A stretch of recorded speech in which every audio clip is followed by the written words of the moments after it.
What does it mean to write between two worlds and as such two cultures?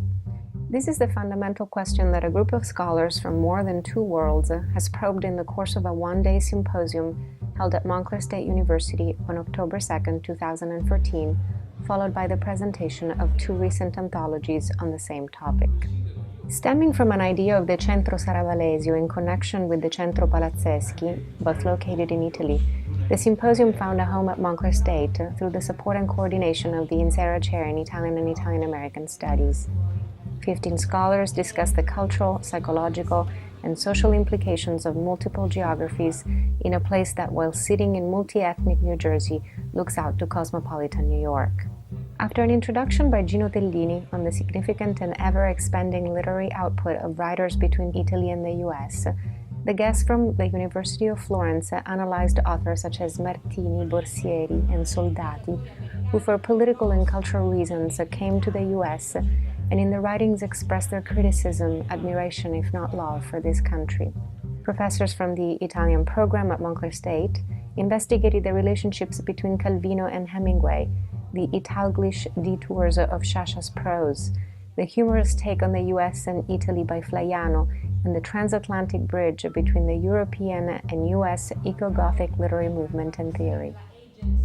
The third session addressed the philosophical, existential, and political underpinnings of poets sereni, writers Barolini and Beau, as well as socially engaged theater. The three-part structure was woven together by the comments of three professors from Montclair State, Rutgers, and Columbia.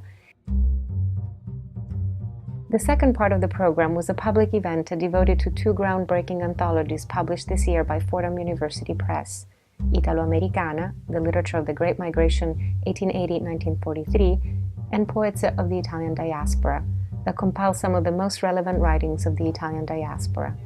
When does the experience of individual writers between two worlds become a collective history?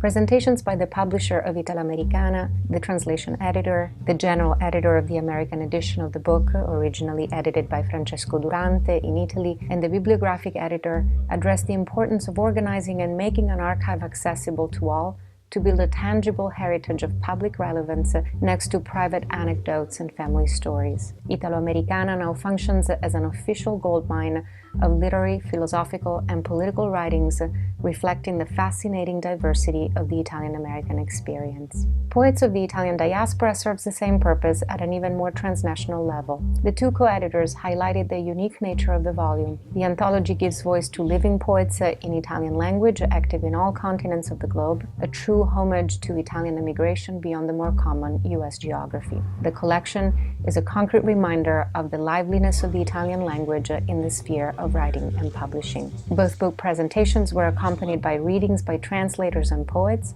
and complemented with live musical accompaniment. This two-part program is perfectly in tune with the Inserra Chair's focus on the international dimension of Italian culture as the result of migrations and transcontinental exchanges of ideas, and it reached many goals. A public program that has attracted 150 people between students, professors, and community members, and a deep intellectual exchange during a symposium with scholars coming from prestigious universities in the US and Europe. A publication is now in progress through the University of Florence, and the second part of the symposium will be held at the University of Bologna in the fall of 2015.